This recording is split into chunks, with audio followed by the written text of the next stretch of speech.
आगे चल के मनु शतरूपा की कथा है। उन्होंने भारी तप किया था और भगवान ने उनको वचन दिया था, नील सरोरहु नीलमणि नील नीरधर श्याम लाजई तन शोभा निरख कोटि कोटि सतकाम।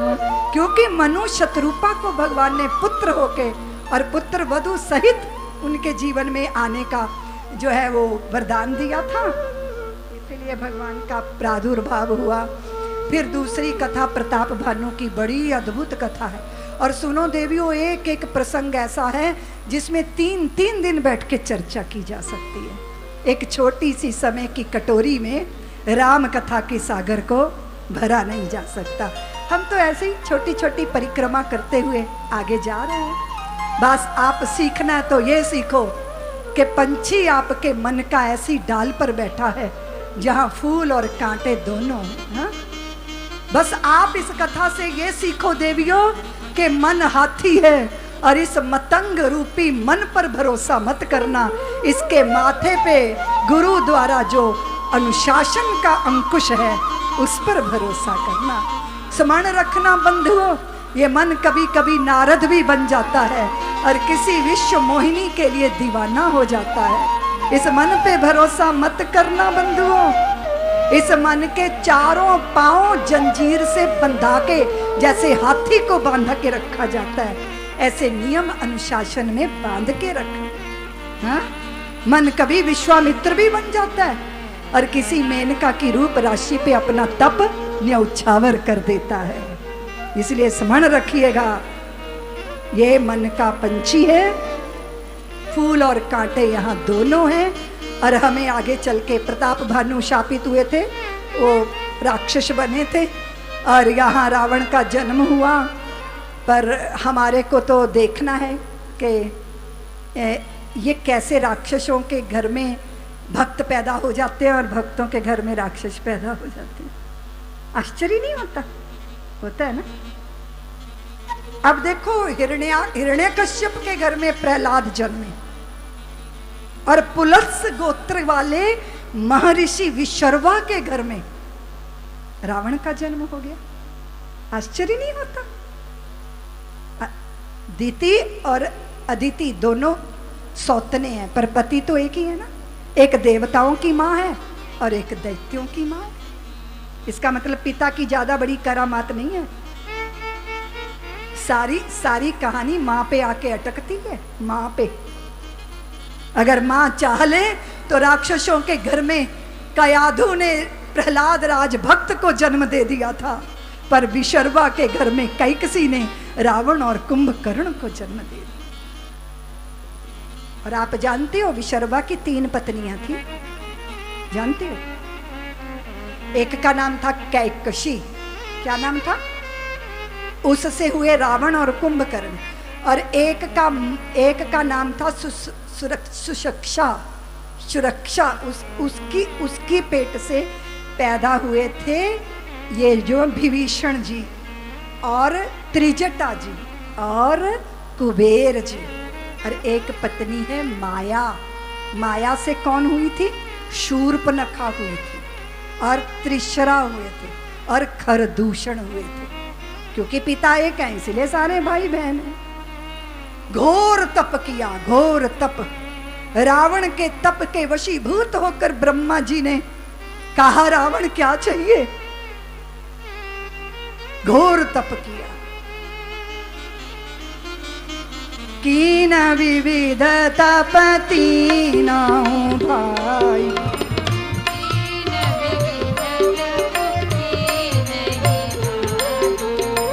परम उग्र नहीं वरणी सो जाई।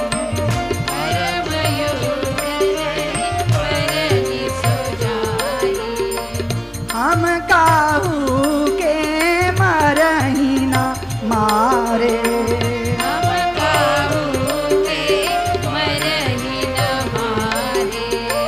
बानर मनुज जात दुई बारे।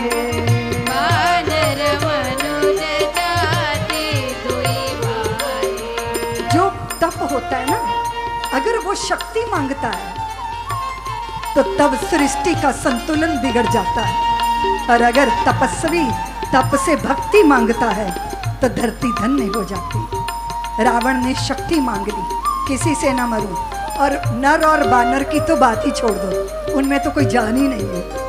और कुंभकर्ण, इतना बड़ा कुंभकर्ण, ब्रह्मा जी ने कहा जाके सरस्वती से जरा इनकी मति फेरिए। वो मांगने वाला था कि मैं 6 महीने जागूं और 1 महीने सोऊं, पर शारदा ने मति पलटी तो कुंभकर्ण ने क्या मांगा, क्या मांगा? पुनि प्रभु कुंभकर्ण पहि गयौ, पुनि प्रभु कुंभकर्ण पहि गयौ, तेहि विलोकमन विस्मय। इतना विशाल,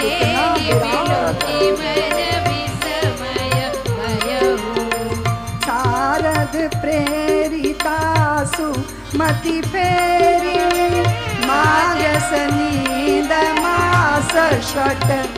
उसने 6 महीने की नींद मांग ली और 1 महीने का कुंभकर्ण ने, और विभीषण ने श्री हरि की भक्ति मांग ली।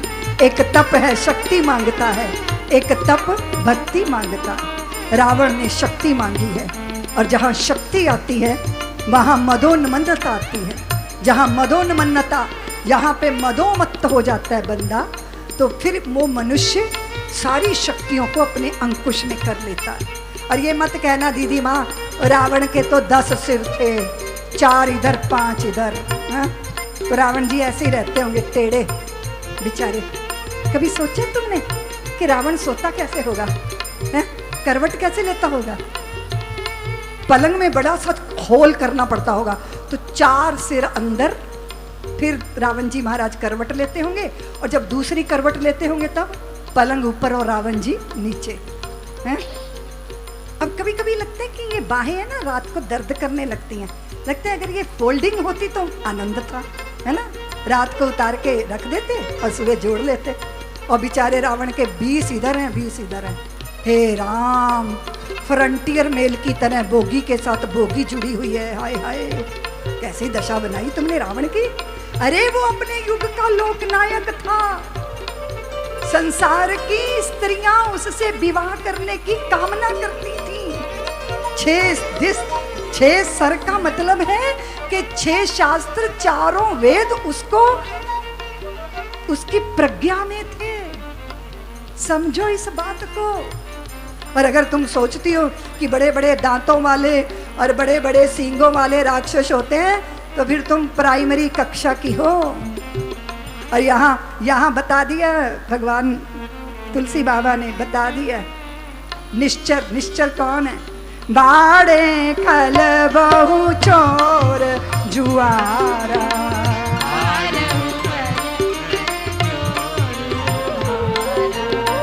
जेलम पट पर धन पर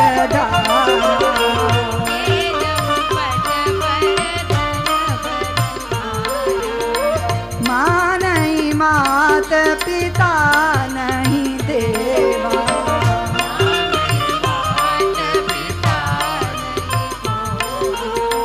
साधु सन करवा वहीं सेवा, साधु सन करवा वहीं सेवा, जिनके आचरण भवानी, जिनके ते जानो निश्चर सब प्राणी,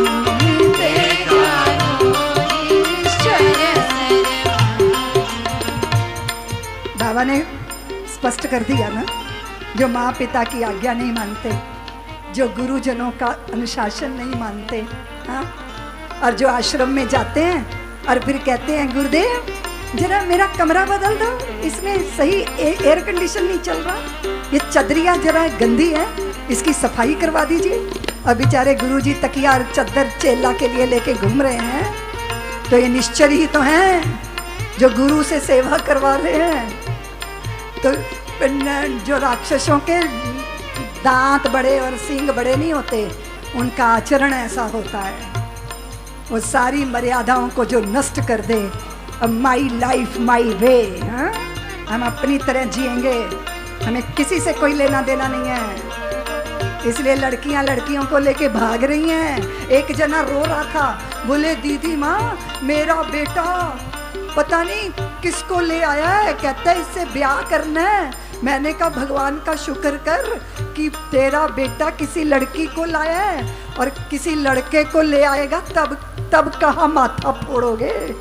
ये वो लोग हैं जो मर्यादा नहीं मानते, धर्म नहीं मानते। ये वो लोग हैं जो सनातन की छाया में जीना, वो कहते हैं हम आजादी पसंद लोग हैं। कौन है जी ये? बोलो ना, कौन है जी ये? बताओ ना। अतिशय देख धर्म के ग्लानि,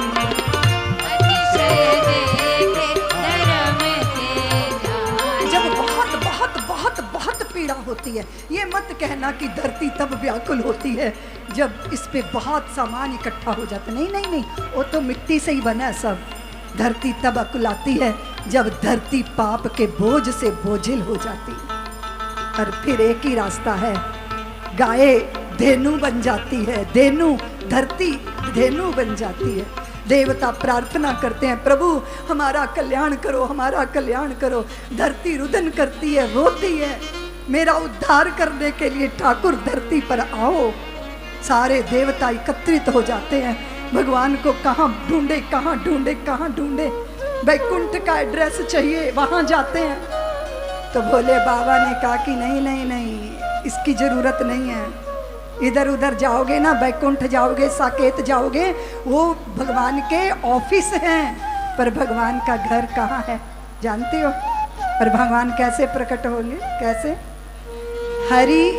हरि व्यापक सर्वत्र समाना, प्रेम ते प्रगट होई मैं। कैसे प्रकट होते हैं? आप लकड़ी से लकड़ी घिसो तो क्या होगा? हाथ से हाथ घिसते रहो, गर्म हो जाएगा ना, छाले पड़ जाएंगे ना। अग जग सम सब रहित विरागी, प्रेम ते प्रभु प्रकटे जिमी आगी। तो ठाकुर कैसे प्रकट होंगे? सर्वत्र है, व्यापक है, इधर उधर भागने की जरूरत नहीं है। सब्सक्राइब करें साध्वी ऋतंभरा जी के YouTube चैनल को, और हमारे वीडियोस को सबसे पहले देखने के लिए बेल आइकन को दबाना न भूलें।